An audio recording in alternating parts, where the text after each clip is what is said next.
Bien, buenas tardes a todos y bienvenidos a una charla, conferencia de la Orden Rosacruzón. Mi nombre es Rafael Mansilla Gavilanes, soy miembro de la Orden desde hace muchos años y estudioso, eh, y no solo estudioso, sino practicante, pues de aquella vía que yo considero que nos puede proporcionar un avance en eso que es la gran obra de la alquimia que vamos a explicar hoy. Eh, Antes de nada, comentarles que como la conferencia se va a retransmitir también online, se escuchan algún ruido de fondo, etcétera. Bueno, es gente que estamos admitiendo en la charla y bueno, pues vamos a comenzar y vamos a un poco explorar, pues este para mí constituye un tema totalmente apasionante. Orden Rosa Buzón, fundada por el venerable Maestro Johansson, conforme el orden del sacerdote y del Dios Altísimo, venerable Logos Melquisedec. Luego desentrañaremos a qué obedece este gran ser, quién es Melquisedec y una serie de nombres que van a salir a lo largo de la charla. Y bueno, tenemos que empezar por el principio. Si vamos a hablar de los Rosacruces, de la alquimia, de lo que es el Tantra, Saja Maituna u otras denominaciones que luego vamos a decir, pues tenemos que empezar más o menos pues hablando de prácticamente el principio, eh, según pues algunos autores, que yo considero que no es el principio, pero bueno, hay que comenzar que a lo largo de la historia, si nos situamos en el siglo XVII, aparecen en Europa, pues seguramente como muchos de ustedes pues han podido a lo mejor leer o escuchar, pues una serie de manifiestos que denominan manifiestos Rosacruces en Kassel, en Alemania, pues encontramos en el de 1614 a 1616 la Fama Fraternitatis, Confessio, y encontramos también ese libro que es Las bodas típicas de Christian Rosenkreuz. Eh, Todos estos manifiestos, libros, panfletos, opúsculos, pues están atribuidos a un personaje también muy interesante, que es Johann Valentin Andrea, el cual decía que, bueno, pues algunos de esos libros simplemente eran un entretenimiento para él. Sin embargo, por ejemplo, el último, el Bodas Químicas de Christian Rosenkreuz, encierra pues un simbolismo también portentoso que es digno de otra charla, ¿no?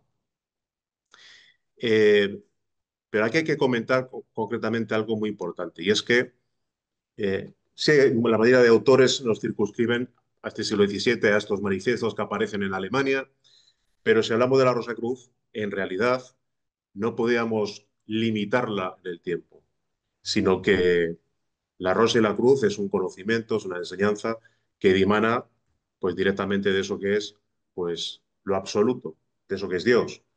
Eh, Hay también algunos autores que la han querido circunscribir o especificar su origen en esa enigmática civilización que es Egipto, pero nos pasaría lo mismo. Si la circunscribiéramos a lo que es la civilización egipcia, la limitaríamos en el tiempo. Y en realidad no la podemos limitar o circunscribir al tiempo y el espacio, porque en realidad, si alguien consigue trascender esos tiempos, esos conceptos de tiempo y espacio, pues sucedería que entonces la Rosacruz desaparece también, ¿no?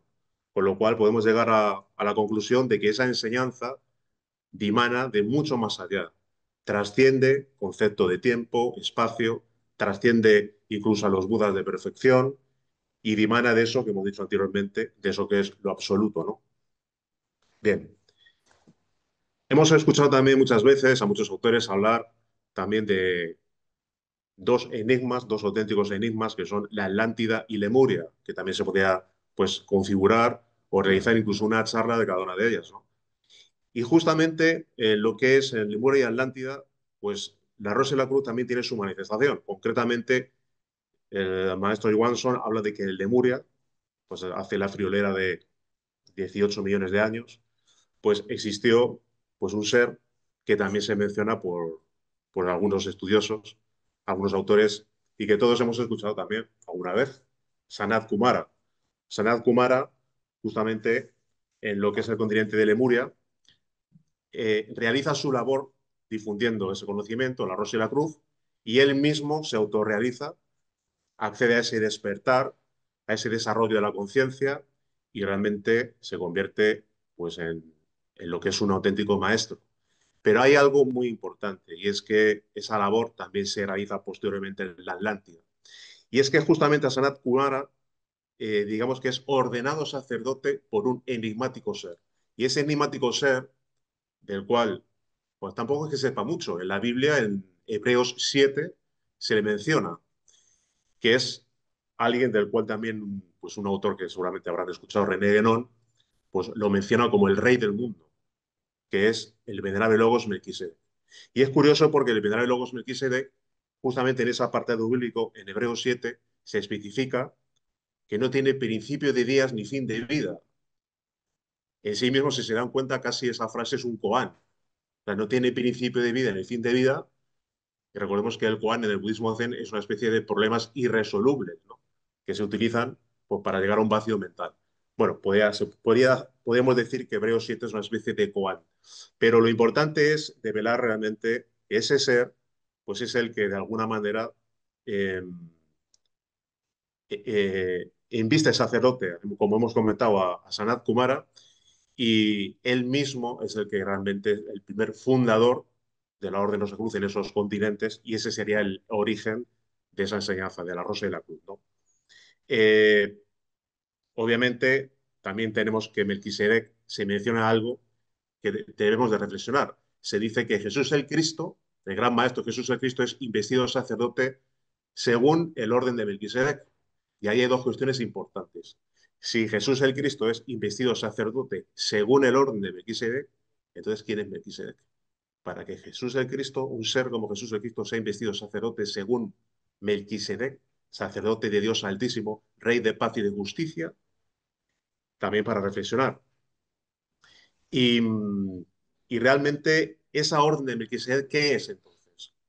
Pues esa orden de Melquisedec nos encontramos que es la misma orden Rosacruz. Con lo cual todos estos seres pues han estado vinculados de alguna manera pues a la Rosa y la Cruz y han sido maestros Rosacruces, ¿no? Aquí tenemos una imagen iconográfica de Melquisedec, el rey sacerdote Melquisedec. Decíamos que Jesús, el hijo del carpintero, pues tuvo también el alto honor de ingresar a la orden de Melquisedec, a la orden de Rosacruz, en predios tiempos. Bien, otro maestro, alguien que yo considero imprescindible en cuanto a sus textos, Krumheller, el venerable maestro de Viracocha, afirma que la fraternidad Rosacruz, en lo que ella tiene de esencial, surgió cuando el hombre apareció sobre la Tierra. Prácticamente estaríamos hablando, pues, de decir, igualmente confirmar lo que estamos comentando ahora. Nos remitiríamos a la Atlántida, Lemuria, etcétera. Y siempre ha existido, pues, maestros vinculados a la Rosa y la Cruz. Pero, ¿qué es la Rosa y la Cruz? Realmente. Pues aquí lo tenemos. Es ciencia, es arte y es religión. Es ciencia porque nos permite verificar, comprobar por nosotros mismos, y esto es muy importante, sin intermediarios, pues si lo que se afirma en esta enseñanza es un cuento de viejas o a lo mejor pues hay una gran realidad. Es arte porque nos permite cultivar lo que es la belleza interior del real ser, de nuestro íntimo, de nuestro padre interno. Y es religión, porque como todos sabemos, religión, pues etimológicamente es religare, que significa volver a, nos permite volver a unirnos con eso que es Dios, ¿no? Eso en cuanto a lo que es la Rosacruz, pero ¿quién es un Rosacruz entonces?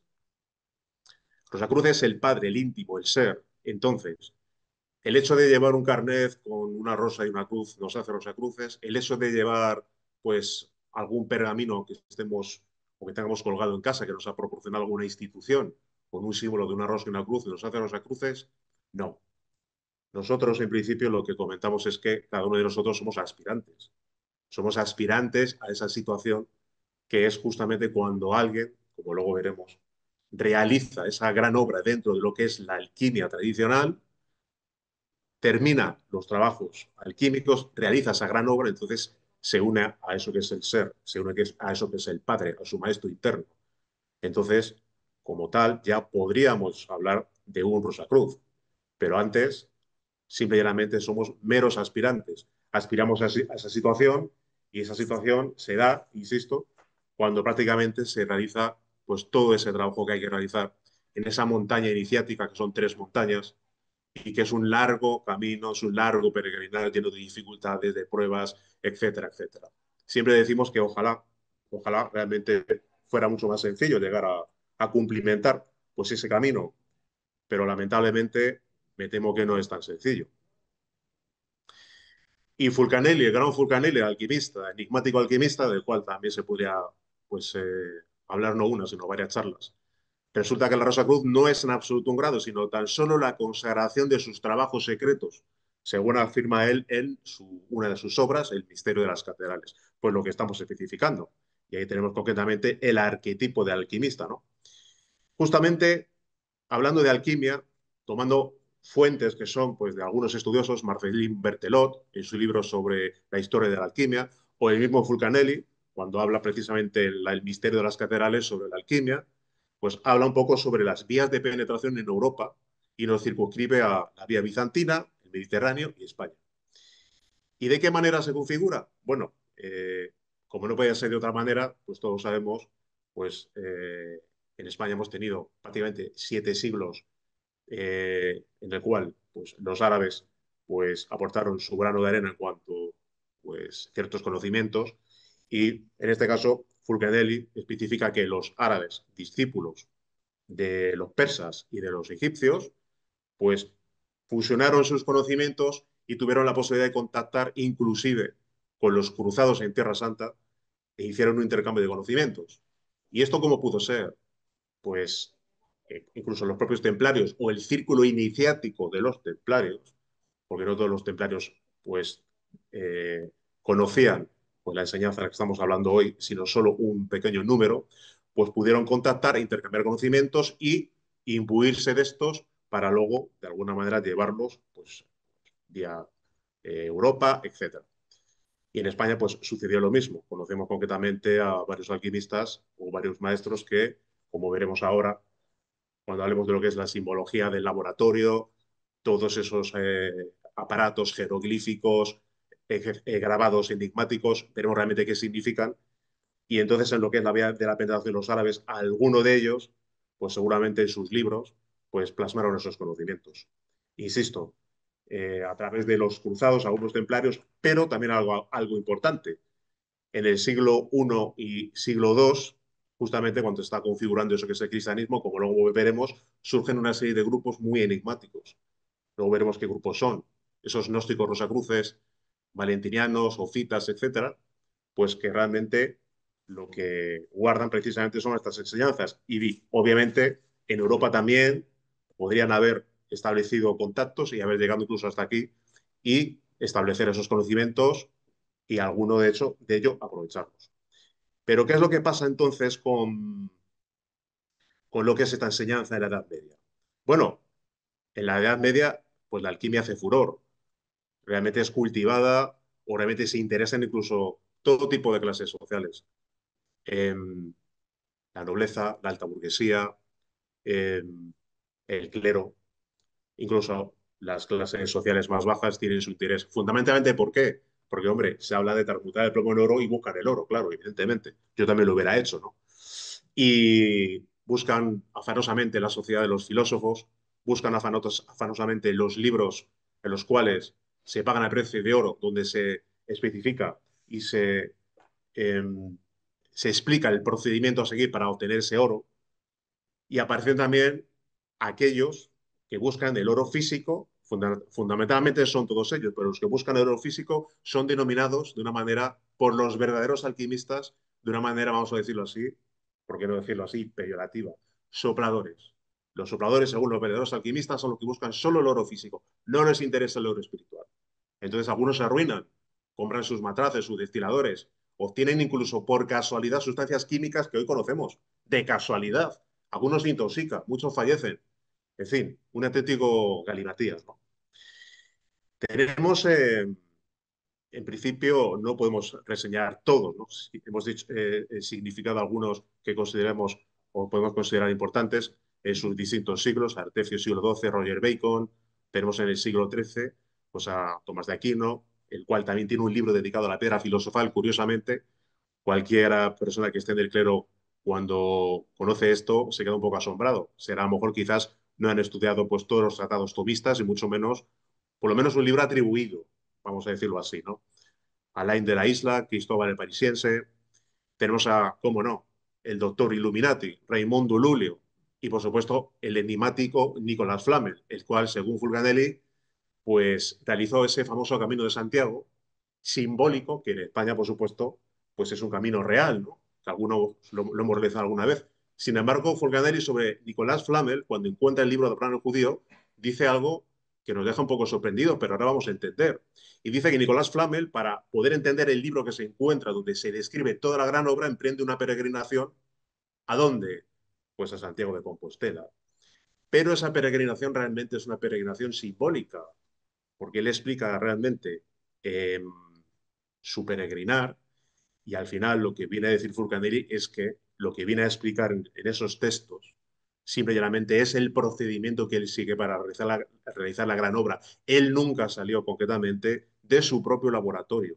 Con la dama Pernelle, su pareja, fueron los que adquirieron fama internacional porque se dice que burlaron a la muerte y se dice que cuando realmente, bueno, en París pueden ver lo que es la tapa en el Museo de Cluny, la tapa del ataúd de Nicolas Flamel, se dice que su cadáver no estaba.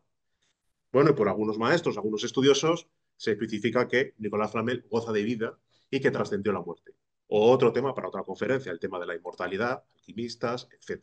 Bueno, otra serie de alquimistas, siglo XV, Bernardo de Trevisano, Isaac el holandés, Basilio Valentín, enigmático Basilio Valentín, del cual luego, prácticamente al final de la conferencia, mencionaremos pues, una de sus obras relacionada con un concepto que vamos a hablar al final, que es el azot. Basilio Valentín tiene tres libros muy crípticos, Las 12 llaves de la filosofía, El carro triunfal del antimonio y ese mismo libro, Azot. Abad Tritemio, Lansbrick, Joe Ripley. Y aquí nos encontramos con el laboratorio legendario. Bien, esta es la imagen que tenemos todos, evidentemente. Pues tenemos concretamente que la alquimia pues evoca historias de misterio, evoca ese laboratorio, matraces, destiladores, teorías singulares, vemos una serie de instrumental que no llegamos muy bien realmente a veces a comprender muchos de esos utensilios a qué pueden obedecer o para qué pueden llegar a utilizarse, ¿no? En la creencia popular, este es el laboratorio que todos hemos visto. La primera vez que hemos leído o hemos intentado comprender un tratado de alquimia, nos encontramos justamente con eso, con una muestra iconográfica de lo que es la alquimia. Matraces, destiladores, libros llenos concretamente de telarañas, eh, tratados, grimorios, libros sellados con cera, con plomo y un instrumental que se supone que es para trabajar en alquimia. Bueno, ahora diferenciaremos en breve lo que es la alquimia, de lo que es la alquimia mineral y de lo que es la espagiria, la botánica oculta. Y como no podía ser de otra manera, también en la iconografía se nos ha mostrado pues, el famoso cuervo que aparece en muchos tratados también de alquimia, que simboliza lo que es la muerte, pero no la muerte física, sino la muerte del compuesto en su renacimiento. Nosotros mismos, lo que es si somos la materia de la obra, debemos de morir para llegar al nacimiento alquímico, ¿no? Bien, ¿y qué realmente pretende el alquimista?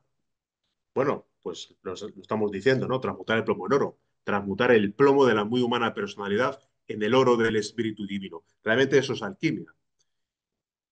El alquimista pretende realizar la misma obra que realiza o que ha realizado el creador en el cosmos, pero a pequeña escala, en lo que es el microcosmos, hombre. Pretende realmente crear un universo dentro de él y pretende realmente acceder a eso que es el nacimiento alquímico, un despertar de la conciencia, su propia cristificación y la integración con lo absoluto, con la totalidad. Dicho esto, pues hemos hecho un resumen de 3 segundos con esta descripción. Total, nada.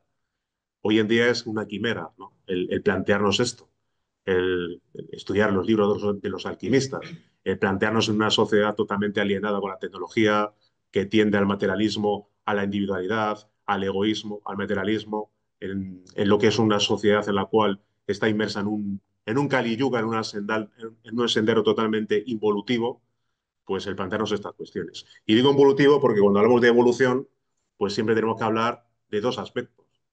La línea del ser y la línea del saber, para que hablemos de evolución, tienen que ir en paralelo. Cuando la línea del ser y del saber no convergen, sino que divergen, entonces tenemos un problema. Y lo que está pasando en la civilización actual Lo estamos viendo actualmente. ¿Cuánto tiempo lleva la inteligencia artificial? Pues es que esto avanza tan rápido que es que no nos da tiempo a asimilar los conocimientos que nos están imbuyendo con la tecnología. Si es que mañana nos levantamos y ya ha avanzado mucho más rápido. Entonces, sí, la ciencia avanza mucho, pero ¿qué pasa con el ser humano? El ser humano, a nivel conciencial, a nivel evolutivo, ha avanzado. El hombre de la bomba atómica, las dos primeras guerras mundiales, no, es que hay derechos humanos, hemos avanzado mucho. Pues si contamos los conflictos bélicos que hay en el mundo, pues cerca de 40 conflictos bélicos. Y no lo digo por decir, es que es así, locales. Entonces, no avanzamos. Para poder evolucionar realmente, tenemos que evolucionar a la par, con ciencia y ciencia. Y dice Fulcanelli, la ciencia sin conciencia es un peligro. Y eso es realmente algo que tenemos que tener muy en cuenta, ¿no? Bien, y hablando de conciencia, pues obviamente tenemos que dejar claro en ese aspecto que la conciencia duerme. La conciencia duerme el sueño de los justos. El ser humano está sometido a una hipnosis colectiva. Consecuencia de esa hipnosis colectiva y de ese sueño de la conciencia, pues se produce lo que es su mecanicidad, su inconsciencia. Entonces, el alquimista, el aspirante a la Rosa y la Cruz, lo que busca es restituir esa situación, busca ese despertar. Lo que nosotros consideramos nuestra situación actual, pues es una situación normal, evolucionamos, etcétera. Pero la evolución no es mecánica, la evolución es consciente. Y si no accedemos a ese despertar de la conciencia, pues entonces no podemos realmente avanzar, ¿no? Ahí tenemos concretamente pues, una representación iconográfica de lo que es ese sueño, ¿no? Bien, para poder salir concretamente de ese despertar necesitamos conocimiento, necesitamos una enseñanza, ¿no? Y hablando concretamente de un elemento que ahora pues entra en juego porque es totalmente fundamental, los alquimistas buscaban eso que era la materia prima. Buscamos algún texto de alquimia y en los textos de alquimia encontramos la prima materia o la materia prima. Pero claro, cuando accedes a un texto de alquimia dices, bueno, ¿y eso de la materia prima qué es? En términos espagíricos o en términos de alquimia mineral, como luego veremos, pues algunos pues se dedican a recolectar el rocío de la mañana para pues fabricar sus elixires, sus compuestos e intentar coadyuvar a curar ciertas enfermedades, como luego veremos con la espagiria, ¿no? Pero en realidad la materia prima pues obedece a otra cosa. Fueron muchos los buscadores, precisamente, que buscaban la piedra filosofal, los que sucumbieron, como hemos comentado antes, en un laboratorio, arruinados o sucumbieron realmente por quedar totalmente intoxicados y justamente eh, accedieron a tener la posibilidad de viajar para contactar con alguien que les pudiera iniciar y darles lo que es el secreto secretorum. Algunos fracasaron, algunos obtuvieron éxito, pero aquí lo tenemos. Toda esa fuente energética capaz de regenerar el organismo humano y concederle una eterna, inagotable juventud, así como ese magnífico elixir que cura toda enfermedad y la preciosa joya que transforma los metales viles en oro puro, luego veremos qué son los metales, pues es la energía sexual, como no podía ser de otra manera, ¿no? Eh, Ahora tenemos en principio, hablando de esa materia prima, una serie de citas que he considerado que son interesantes, ¿no? Algunas están sacadas de un manual de alquimia, que es La turba de los filósofos, que recopila pues, muchas sentencias de antiguos alquimistas. Roberto Valensis, en su obra La gloria del mundo, nuestra materia es una de las cosas más comunes de la Tierra, evidentemente la energía sexual y más particularmente lo que son nuestras propias aguas espermáticas es lo más común que hoy que hay y es con lo que venimos al mundo. Resulta maravilloso que tantos busquen una cosa tan ordinaria y que sin embargo sean incapaces de encontrarla hasta que se les dice realmente qué potencialidades tiene esa cosa tan ordinaria, que es realmente tan extraordinaria. Arnaldo de Vilanova, otro famoso alquimista, en La turba de los filósofos. Tú que deseas explorar el secreto de este arte, te hace falta conocer la materia primera de los metales, sin la cual serás frustrado del fruto de tus trabajos. Hay que saber cuál es esa materia primera. Perfecto. Una obra anónima, El niño una Afrodita, es realmente mala y despreciable en apariencia la materia filosófica en la que Dios y la naturaleza han colocado y encerrado una tan gran secreto, fuera de ella no se puede encontrar en la naturaleza ninguna cosa con la que se pueda hacer la piedra. pues estamos en las mismas. Y para terminar las citas, porque si no se nos haría muy largo, el propio Fulcanelli, en cuanto al dragón, se conoce mejor su doble expresión. Desde el punto de vista moral y religioso, es la traducción del espíritu del mal, demonio, diablo, Satán, iconográficamente lo hemos conocido así, ¿no? Ahora bien, desde el punto de vista de simbología alquímica, para el filósofo y el alquimista, ha servido siempre para representar la materia prima, volátil y disolvente, llamada por otro nombre mercurio común. Todos estos dos autores se están refiriendo a lo mismo, a lo que es el mercurio común. Aquí tenemos concretamente ese dragón, y aquí tenemos el hijo de la filosofía que nace de las aguas. Al igual que Mitra, nace de una roca. Cuando alguien golpea lo que es la roca, en algunos tratados nace agua, pero realmente el agua es el elemento fundamental en lo que es alquimia. Realmente el agua se circunscribe en esa materia prima que es nada más y nada menos, tanto en el hombre como en la mujer, el licor seminal. Realmente, o sea, lo que es la simiente humana, el licor seminal, tanto del hombre como de la mujer, pues tienen una potencialidad increíble, porque es divinal y es solar. Se encierra la energía solar en nuestras propias aguas espermáticas. Lo más preciado que tenemos realmente son nuestras propias aguas espermáticas. Y realmente se dice precisamente por el maestro Johansson que no hay nada que tenga más valor en el universo que nuestra propia simiente, porque contiene todas las potencialidades. Ahora imaginen lo siguiente, si realmente, pues cuando alguien puede imaginar en una relación sexual eh, una eyaculación contiene pues una sola gota de esperma, 200 millones de espermatozoides, si fuéramos capaces de multiplicar esos 200 millones de espermatozoides, pues por la actividad sexual que podemos tener en 10, 20 años, poder asimilar toda esa sabiduría, toda esa energía en nosotros mismos, ¿en qué podríamos convertirnos? Es algo para reflexionar. El agua es el habitáculo del fuego, el habitáculo del fuego. Ahora vamos a ver realmente qué es ese fuego. Por lo cual ya tenemos dos elementos, agua y fuego. El agua, nuestras propias aguas espermáticas, el mercurio, que es a lo que se refieren los alquimistas. Hay dos tipos de mercurio. El que ellos dicen que genera la propia naturaleza en nuestro propio laboratorio orgánico, genera nuestras propias aguas espermáticas, tanto en el hombre como en la mujer. Y luego, dentro de ese mercurio, sustancialmente en potencia está el fuego. Luego veremos qué es el fuego. Ya tenemos azufre y mercurio. Bien. Yavir, árabe. Alabado sea el Altísimo que ha creado nuestro mercurio y le ha dado una naturaleza a la que nada resiste. Pues sin él, los alquimistas tendrían poco que hacer y todo su trabajo resultaría inútil.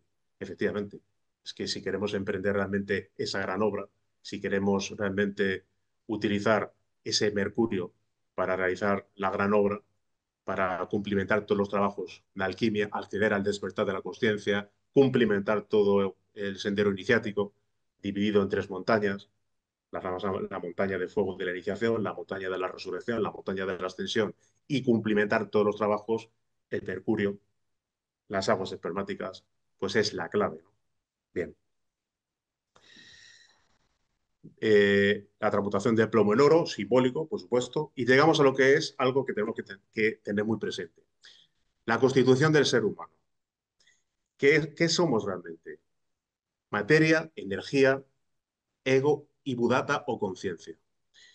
¿Y qué es eso del ego? Bueno, si lo venimos leyendo en muchas charlas, en muchos libros, muchos autores relacionados con la psicología transpersonal, pero realmente el ego obedece a eso que son nuestra constitución psíquica, los miles de yoes que constituyen nuestra psiquis y que tenemos una psiquis totalmente fragmentada. Cada uno de nosotros, por el hecho de llamarnos de una manera y tener un cuerpo físico, pensamos que tenemos un centro de conciencia único, un yo único e inmutable y permanente, y realmente tenemos lo que es una división que realmente configura, insisto, nuestra propia naturaleza psicológica. Es decir, no somos uno, somos miles, somos cientos. Ahora bien, dentro de esos yoes, o mejor dicho, más que dentro, en lo que es nuestra psiquis, está eso que es el budata, la conciencia, y es lo que tiene aprisionado, lo que tiene sujeta totalmente la conciencia y no le deja desarrollarse, no le deja despertar. Realmente utilizamos incluso el ego en muchas expresiones. Este señor tiene mucho ego, o alguien que expresa ira tiene mucho ego, pero es que esos matices nuestra propia psicología son no dos, tres o cuatro matices. Es que de manera continua esos yoes se están expresando a través de cada uno de nosotros, ¿no?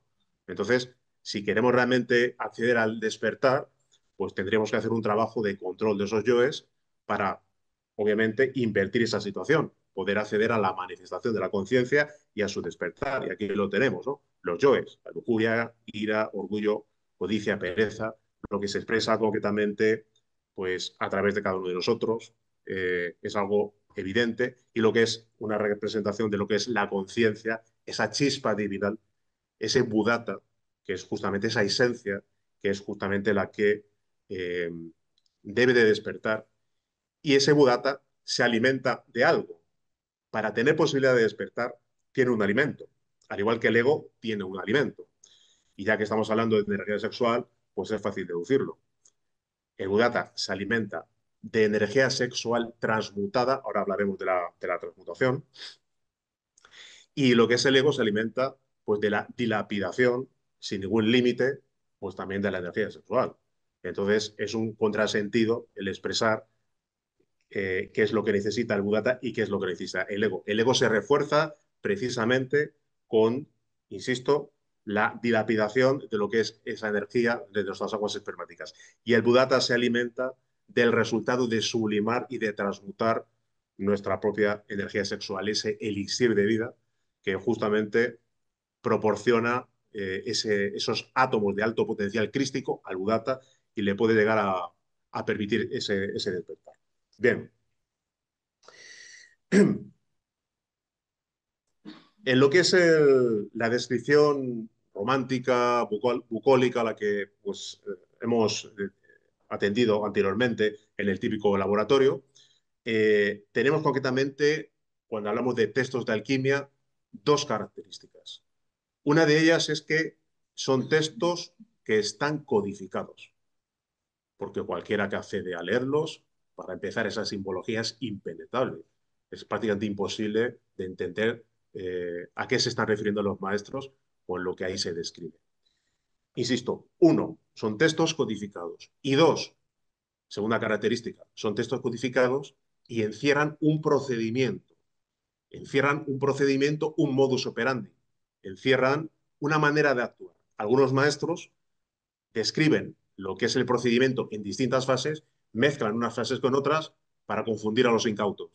Aunque poca confusión pues deben de necesitar, porque ya el texto como tal es totalmente impenetrable, ¿no? Todo está lleno de jeroglíficos, alegorías, pero hay algo que se repite continuamente, que es la unión de los opuestos. Y no solo la unión de los opuestos, sino también se describe una serie de colores, los cuales se describe las fases de la gran obra o las fases que atraviesa lo que es el mercurio. Porque al final el propio alquimista se convierte el mismo en mercurio. El mercurio se va purificando hasta su purificación máxima. Y los maestros, los alquimistas, nos hablan de tres fases de la alquimia. La nigredo, la albedo y la rubedo. La nigredo, también llamada caput mortum, pues es la fase al negro, en la cual accedemos a lo que es la muerte del compuesto, es decir, la muerte mística o la eliminación absoluta de esos yoes, de esos egos de lo que estamos hablando, representada por el cuervo de color negro. Cuando veamos en los textos un cuervo de color negro, la mortificatio, el caput mortum, lo que es la cabeza de cuervo, simboliza esa muerte mística. Lo que es la albedo, representada por la paloma blanca del Espíritu Santo, simboliza lo que es que la obra al blanco un alto grado de purificación. Y la rubedo, simbolizada en muchos tratados por el faisán y por el ave fénix, simboliza lo que es la culminación de la obra. Obra perfecta, obra acabada. Prácticamente todos los autores nos hablan de la descripción de estos tres colores y simbolizan, insisto, esas fases por las que atraviesa lo que es el alquimista. Pero entonces, ¿ese laboratorio qué es? Para entendernos, para ir al grano. Bien, el hornillo se circunscribe como el chakra muladhara, que es donde se enciende el fuego. Lo que son los tubos conductores son los nadis, ida y pingala, que cualquiera que haya incursionado en el yoga pues sabe que son concretamente unos conductos, en este caso, por los que asciende la energía sexual transmutada con sus distintas prácticas, que luego veremos. Y cuando hablamos de energía sexual transmutada, hablamos de que el alquimista trabaja con el mercurio, es decir, con lo que es sus aguas espermáticas. Ese es el mercurio. Pero cuando consigue transmutar, sublimar esas aguas, pues esas aguas se convierten en el mercurio de los filósofos, otra expresión de los alquimistas. O en energía crística que asciende hasta el destilador o alambique del cerebro y culmina en el corazón. ¿Y por qué culmina en el corazón? Porque el corazón es el asiento de eso que es la esencia, la conciencia, el budata.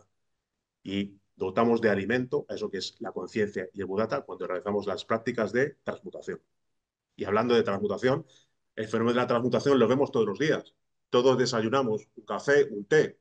Vemos que lo que es el agua se convierte en vapor. Eso es un fenómeno de cambio de la materia líquida en gas, en vapor. Pues la transmutación de la energía sexual, de lo que es nuestras aguas espermáticas, pasa por el mismo procedimiento. Esas aguas espermáticas con las prácticas de transmutación, que son sencillas, se convierten, se transforman en energía crística, se transforman, según terminología hindú, en hojas, se transforman, insisto, en el mercurio de los filósofos, que asciende victorioso por los tubos conductores, por los nadis, hasta el cerebro y desemboca en el corazón. Y hace ese recorrido. Bien. ¿Y qué es la transmutación? Pues es cambio, es transformación. Realmente es eh, revolución. Transmutación sexual es cambio consciente de la mecanicidad y rutina bestial en acto voluntario y controlado íntegramente. Es transformación de la materia caótica, nuestras aguas espermáticas, es un caos, es el arché de los sabios, que lo denominan así los alquimistas, en energía pura, ígnea, radiante, con cuyo poder divinal realizamos la más grande de las revoluciones. La revolución de la conciencia es acceder a su despertar y a su desarrollo. Aquí vemos concretamente sublimatio, dice los libros de alquimia, este jeroglífico, sublimar o transmutar. La transmutación sexual nos la han legado los dioses como una arca sagrada en la que reside el potencial supremo que nos lleva a combatir la dicha suprema, el banquete de los dioses de los Elohim, dice el maestro On Johansson. Bien, pero tal como decíamos al principio, alguien podría decir, oiga, vamos a ver, pero entonces, ¿qué pasa con esos laboratorios, de esos matraces, esos destiladores en los que hemos visto gente operar? Sí, claro, aquí los tenemos. Aquí tenemos concretamente una diferenciación de lo que es la alquimia tradicional de la alquimia y espagiria. Alquimia es una denominación que utilizó el propio Fulcanelli para referirse a la alquimia mineral. Y él mismo, en el Misterio de las Catedrales, quiere diferenciar y quiere que quede claro la diferenciación en estos tres conceptos. La alquimia habla precisamente de la alquimia mineral y la espagiria o la botánica oculta nos está enseñando que en todo vegetal, en su desarrollo, en su crecimiento, hay una sustancia cristónica. Esa sustancia es la que pretenden separar por medio de destiladores, en este caso matraces, alambiques, de ciertas estrías que surgen cuando se calienta pues, el extracto o la flema de la planta de la cual se quieren extraer las esencias correspondientes para extraer un compuesto y colaborar a curar ciertas enfermedades, algo realmente interesante. Y ahora surge la pregunta que es una de las claves, ¿no? Relacionadas con lo que es la alquimia. Entonces, la alquimia medieval, ¿qué es? ¿Es alquimia mineral? ¿Es espagiria? ¿Es alquimia sexual? Pues tradicionalmente tenemos que decir que la alquimia medieval es alquimia sexual. Lo que se está escondiendo en los libros de alquimia es distintas fases por las que atraviesa la materia, que es en este caso las aguas espermáticas, representadas por colores, como hemos comentado, más un procedimiento pues, más complejo que está descrito en esos libros. Eso no quita el hecho de que haya maestros que han enseñado que los principios de la alquimia se pueden aplicar en el ámbito mineral y en el ámbito vegetal. Y obviamente es así. De hecho, vemos el llamado, entre comillas, discípulo de Fulcanelli, por lo que dicen que es el discípulo de Fulcanelli, por lo menos en el ámbito de la alquimia o alquimia mineral, pues le vemos trabajando en su laboratorio.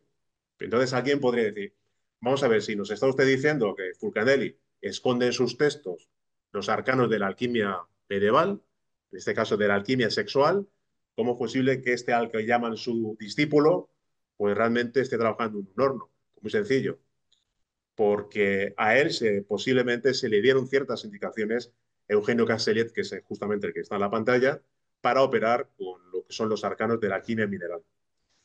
Pero el propio Fulcanelli especifica que el secreto de la alquimia, que vamos a ver ahora, eh, en esa época ya decía que prácticamente pensaba que no se iba a revelar nunca y a su propio discípulo, al cual yo en principio tampoco calificaría de discípulo porque puede ser discípulo a nivel de lo que es la alquimia mineral, pero con respecto a la enseñanza que estamos hablando, por los libros de Cancellier, me temo mucho que con 15 o 16 años, que fue cuando conoció a Fulcanelli, pues no creo que le transmitiera los conocimientos suficientes como para realizar el trabajo que estamos hoy describiendo aquí. Bien, eso en cuanto a la diferenciación de esos conceptos. Alquimia medieval es entonces, tradicionalmente hablando, realmente alquimia sexual. La alquimia mineral es una realidad y la alquimia vegetal o botánica oculta es otra realidad. Por cierto, hablando de botánica oculta, en los libros de Paracelso, en sus fórmulas de espagiria o espagíricas, se esconde otra unión de los opuestos que vamos a desvelar ahora en qué consiste, que yo creo que ya estamos todos adivinando.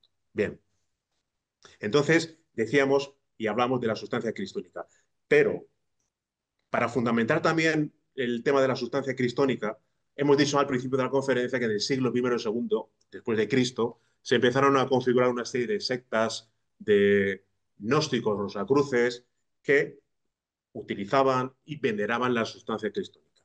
Estamos hablando de los naasenos, de los valentinianos, de los partidarios de Simón el Mago, Basilides, los carpocartianos, los cuales tenían algún monasterio en España. Todos esos grupos veneraban la sustancia cristónica. Y esa sustancia cristónica, obviamente, ¿cuál puede ser? Pues el mercurio, nuestras aguas espermáticas. Ellos, obviamente, lo ocultaban en sus textos, pero utilizaban la misma, y ahí lo tenemos, para realizar sus prácticas de transmutación.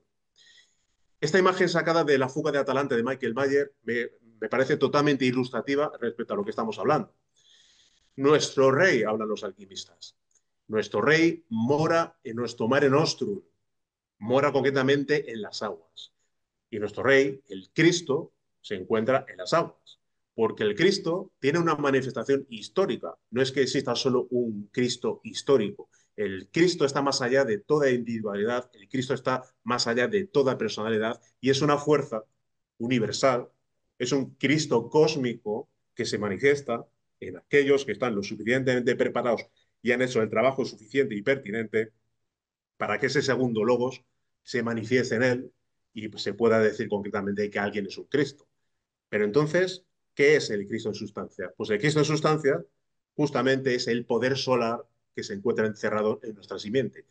En nuestra simiente, en nuestro licor seminal, está encerrado precisamente el secreto porque ahí se encuentran los átomos del Cristo. La sustancia cristónica se la denomina sustancia cristónica porque encierra precisamente ese FOAT, ese fuego solar que utilizado convenientemente, transmutado, nos da la posibilidad con ese potencial de realizar la obra y de poder acceder a ese despertar.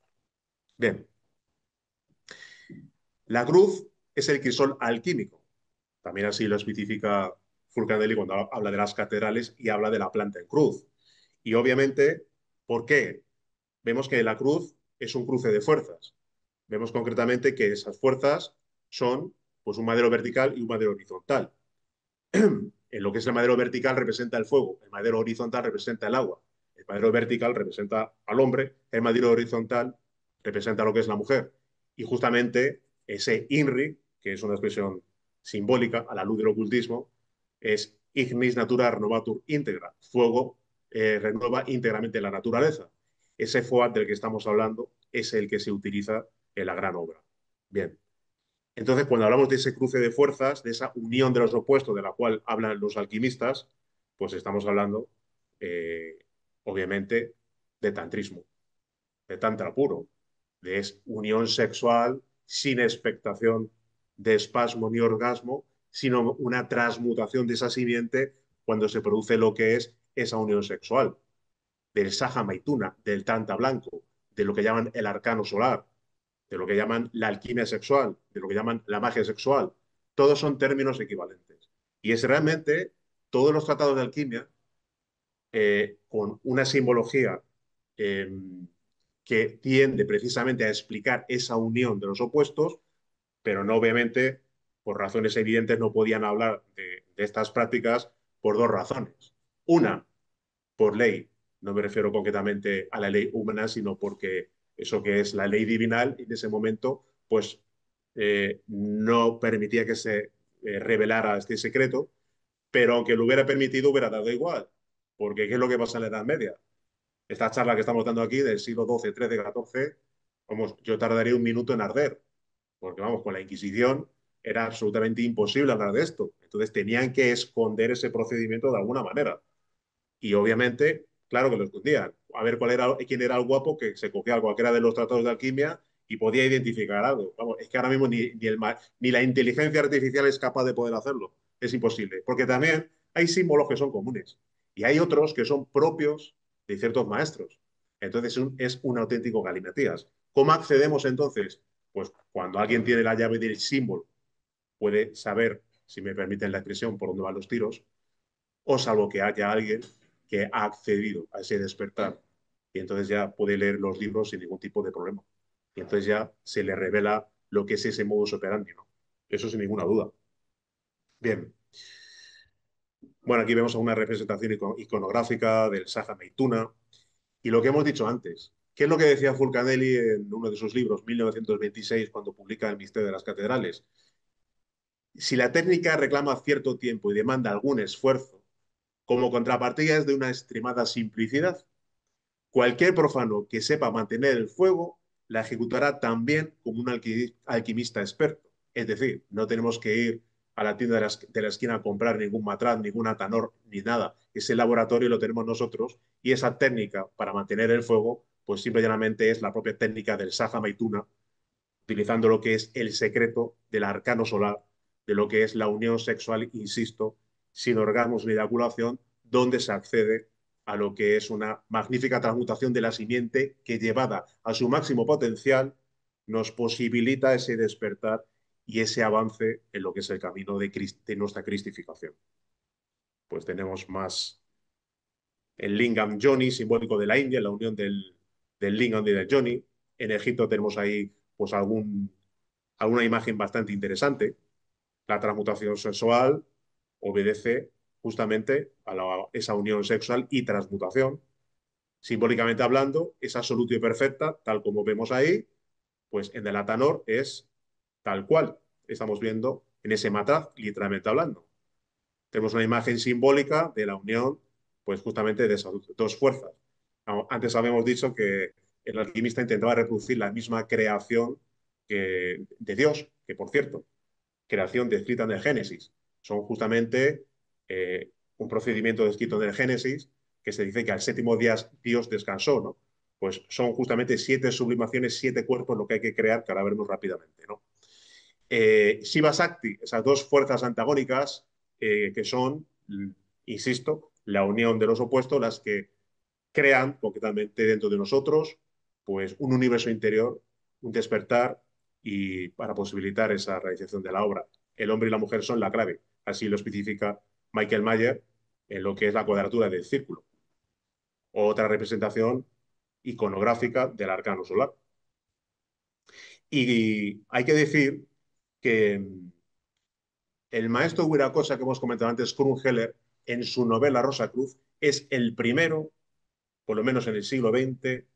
Hemos dicho que Fulcanelli, lo que acabamos de leer, pues no lo llega a revelar. Dice concretamente que la técnica no demanda un esfuerzo grande, sino que es de extremada simplicidad. Digamos que solapadamente y sutilmente está describiendo esa unión sexual. Pero ya de una manera clara, en su novela Rosa Cruz, Krumheller, el venerable Masturcura Cocha, pues da la clave, aunque la da en latín, pero obviamente es muy fácil de deducir, ¿no? Introducir el miembro viril en la mujer, retirándolo sin eyaculación, haciendo lo que es la práctica de transmutación. Y eso es la primera vez que se revela en el siglo XX. El gran arcano medieval, más representaciones iconográficas. Y llegamos a lo que decíamos en principio de uno de los tratados de Basilio Valentín, Azot. Bien, otro libro impenetrable. Sin embargo, sí que tenemos algunas claves. ¿Azot qué es realmente? Pues es eso. Azot es el Kundalini. Kundalini, que es esa fuerza enroscada 3 veces y media, esa serpiente de la cual nos hablan los hindustanes, esa particularización de la Divina Madre en nosotros que nos permite obtener la espada de Excalibur. Ahora, para poder despertar Kundalini, necesitamos pues, cumplir los requisitos. Kundalini no es que alguien se ponga a hacer ciertos ejercicios de respiración y despierte. Kundalini lo primero que hay que decir que solo despierta cuando se da un primer requisito, que es que alguien haya accedido al despertar de la conciencia. Tal como estamos cada uno de nosotros, con la conciencia dormida, eh, nosotros no podemos manejar esa fuerza, a la que simbólicamente en los textos bíblicos se le denomina el Espíritu Santo. Entonces, primero hay que despertar conciencia. Y, por supuesto, Kundalini solo despierta como consecuencia de las prácticas de magia sexual. ¿Alguien a nivel individual puede despertar Kundalini? No. Kundalini solo despierta justamente con las prácticas de magia sexual y con los valores, junto con las herramientas o los valores que vamos a ver brevemente al final de la charla. Ahí vemos justamente otra representación. Y en Notre Dame de París, en la fachada, pues vemos pues, de manera clara esa vara de Moisés y esa serpiente. Ahí está. Claramente vemos una representación iconográfica en Notre Dame de París, que es todo un tratado de alquimia. Yo les invito a, seguramente algunos de ustedes han estado en París, en el misterio de las catedrales está, de Fulcanelli está descrito todo el proceso de la gran obra y ahí tenemos otro ejemplo más. Bien, y para ir terminando, habíamos comentado acerca de que el alquimista quiere transmutar los metales viles en oro puro. ¿Pero qué son los metales? Bien, el verdadero hombre que es el hombre solar, el Rosacruz que ha cumplimentado todo el trabajo, ha conseguido fabricar o cristificar sus 7 cuerpos, porque son 7 cuerpos de los que consta lo que es ese hombre solar. El cuerpo físico, el cuerpo vital, el astral, el mental, el causal o de la voluntad, el cuerpo búdico y el cuerpo átmico. Por eso, algunos tratados de alquimia también habla de que se tiene que hacer 7 sublimaciones. Qué casualidad. 7 cuerpos son los que hay que cristificar y en 7 cuerpos son los que hay que despertar y levantar la serpiente sagrada de Kundalini para que corone las 33 vértebras equivalentes a los 33 años simbólicos del Cristo, hasta el cerebro y hasta el corazón. 7 veces en cada uno de los cuerpos que equivalen a las 7 sublimaciones de los cuales hablan los alquimistas. No es una casualidad. Eso en cuanto al hombre solar. ¿Pero qué hay de cada uno de nosotros? Pues los cuerpos que poseemos no son de naturaleza crística, no son cuerpos de naturaleza solar, sino son cuerpos de naturaleza lunar, consecuencia, otra vez más, de nuestra negligencia a la hora de dilapidar vilmente justamente nuestras propias aguas espermáticas, que son las que se podrían utilizar y transmutar para crear esos cuerpos. Y ahí vemos un magnífico grabado que a mí me encanta, que está representando esto. Vemos realmente un rey sentado en su trono que sostiene en su mano izquierda lo que es la estrella de Salomón. Y vemos justamente otros 3 reyes sentados a la izquierda y a la derecha. Bueno, suman 7. Realmente esos 7 están coronados porque están cristificados. Es decir, un maestro, hemos dicho que tiene esos 7 cuerpos y vemos concretamente que están coronados. Es decir, esos cuerpos están ya cristificados. Y el cuerpo que se sienta concretamente, el rey que se sienta en el trono, es el ser, es el íntimo. Y está indicando que con la estrella de Salomón, es decir, la conjunción de esos 2 elementos de los cuales hemos hablado, el agua y el fuego, podemos realmente realizar la obra y podemos fabricar esos cuerpos. Bien, eh, para terminar, el alquimista sigue en la misma vía que Jesús el Cristo, recorre su vía dolorosa, recorre un camino lleno de pruebas, recorre un camino lleno de traiciones, enfermedades desconocidas, problemas por doquier y pruebas que tiene que superar, que en realidad son pruebas y es una lucha continua con el mayor enemigo que existe, nosotros mismos, nuestra sombra, nuestro ego. Insisto, yo soy el primero que me gustaría poder decir, hombre, pues me gustaría que fuera todo más sencillo, ¿no? Es un trabajo arduo, pero es que estamos enfrentándonos realmente a la gran bestia que es nuestra sombra. Son esos yoes, esos miles de yoes que realmente configuran lo que es nuestro ego, ¿no? Y realmente el poder atravesar ese camino se puede realizar con lo que nosotros denominamos los valores de transformación íntima. Uno de ellos es justamente el que estamos hablando a día de hoy o que estamos relacionando con la alquimia, que nosotros denominamos el valor de la vida. El valor de la vida implica la transmutación de nuestras propias aguas espermáticas. Pero hay esperanza, porque hay tres tipos de transmutación. Porque alguien puede decir, oiga, yo no tengo pareja, ¿cómo puedo hacer mis prácticas transmutatorias? Bueno, para eso está lo que se llama la transmutación unipolar. La transmutación unipolar es una práctica sencilla de sublimación energética de nuestras propias aguas espermáticas que cuando alguien no tiene su pareja puede realmente utilizar, es muy efectiva y junto con el resto de valores que vamos a ver rápidamente, alguien, incluso a nivel unipolar, puede llegar al despertar. Con lo cual, no es excusa el no tener una pareja para poder hacer ese trabajo. El avance sería terriblemente magnífico si pudiéramos realmente realizar las prácticas y vivir el resto de valores.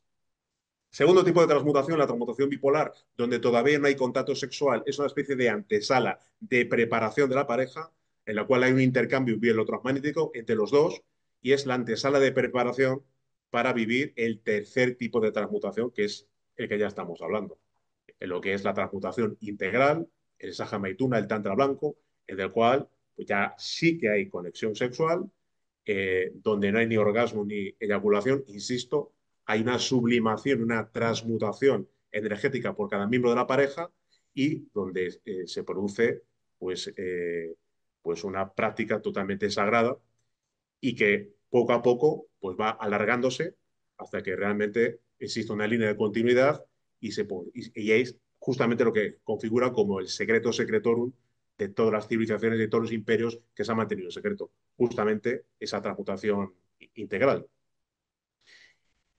Eso en cuanto al valor de la vida. El valor de la muerte hemos hablado justamente en alquimia cuando hemos tocado el tema del cuervo. El cuervo simboliza lo que es la muerte mística, la muerte del ego. Por medio de la muerte mística, lo que intentamos hacer es evitar la manifestación del ego, evitar la manifestación de los yoes. La ira, pues hay que de alguna manera pues tener un poco de templanza. Si la ira nos consume, estamos acabados. La gula, exactamente lo mismo. Si conseguimos la no manifestación yoística, entonces en un momento dado invertimos esa situación y conseguimos que el ego se torne pasivo. Y más adelante, cuando alguien accede a ese despertar de la conciencia, entonces, si se produce el hecho de que como consecuencia de su línea de continuidad en las prácticas de magia sexual despierte ese fuego sagrado de Kundalini, esa simbólica espada de Excalibur, entonces ya puede empezar a eliminar pues cada uno de esos elementos de nuestra psiquis, ¿no? Eso sería en cuanto al valor de la muerte. El valor del amor implica simple y llanamente algo que parece imposible en estos tiempos, amar a nuestro prójimo más que a nosotros mismos, pero el mayor amor que tenemos es lo más valioso que tenemos y nosotros consideramos que es la enseñanza de la Rosa de la Cruz que damos gratuitamente porque hay una cuestión que yo siempre me he planteado en los estudios de ocultismo, ¿no? De esoterismo. Vamos a ver, alguien accede a información y yo creo que esa información hay que compartirla. Es decir, con independencia de que cada uno de ustedes hagan lo que crean conveniente, nadie se lo obliga a nada, pero cuando alguien tiene una información de este calibre, tiene que darla a los demás, a sus familiares, a sus amigos, a sus compañeros de trabajo y a personas como ustedes. Esa información puede ser muy bien utilizada, eso ya depende de cada cual, pero si alguien quiere avanzar, tiene que compartir, tiene que proporcionar a los demás la misma posibilidad que se nos ha proporcionado a nosotros, que es darnos una enseñanza gratuita, que es justamente la que se ofrece. El valor concretamente de la libertad obedece a eso que nosotros llamamos en la Orden Rosacruz OM, trabajar con la atención. Seguramente muchos de ustedes, para ubicarnos, pues hayan leído pues, algún libro relacionado con el Cuarto Camino, Gurdjieff, y ahí se habla del recuerdo de sí y del autorrecuerdo. El valor de la libertad nos habla concretamente de eh, vivir conscientemente de segundo en segundo. Entonces nosotros utilizamos lo que es, lo que denominamos la práctica de la división de la atención consciente en tres aspectos: individualidad, acción y ubicación. Es decir, por medio del autorrecuerdo nos preguntamos quiénes somos en un momento dado, quiénes somos como conciencia, aprender a sentirnos quiénes somos, no como un cuerpo humano o como un nombre, como conciencia. Sin perder esa noción, extendemos la atención hacia lo que estamos haciendo en un momento dado y sin perder esas dos nociones, extendemos la atención hacia el lugar en el que nos encontramos. Si logramos realizar esa práctica de continuo, es como empezamos a vivir eso que llaman el aquí y el ahora, porque estamos todos imbuidos, insisto, en la mecanicidad, en el sueño. Yo intento hacer esta práctica y cuando salga de aquí me encuentro con un amigo, me pongo a hablar del trabajo y la atención se me ha ido al garete. Es complicada, pero si empezamos teniendo éxito viviendo la práctica 2, 3, 4 segundos, pues a lo mejor continuamente conseguimos vivir ese aquí y ese ahora. Vivir realmente con la atención consciente. Insisto, división de la atención consciente. Y para terminar, eso que llaman el valor de la sabiduría, hacer la voluntad del Padre. Eso es una utopía, ¿no? Porque nosotros, ¿qué hacemos? Por nuestra propia voluntad. Si hacemos lo que queremos en esta vida, hacemos lo que nos da la gana. Pero, ¿qué implica hacer la voluntad del Padre? Pues que nuestro Padre interno nos exhorte a ese despertar.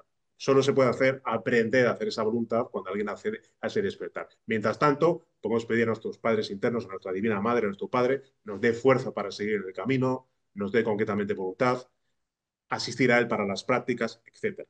Entonces, vida, energía sexual transmutada, muerte, la muerte del ego, el valor de la libertad, trabajar con la atención, recuerdo de sí y autoobservación, el valor concretamente del amor, dar la enseñanza gratuitamente, y el valor de la sabiduría, pues hacer eso que es la voluntad del Padre.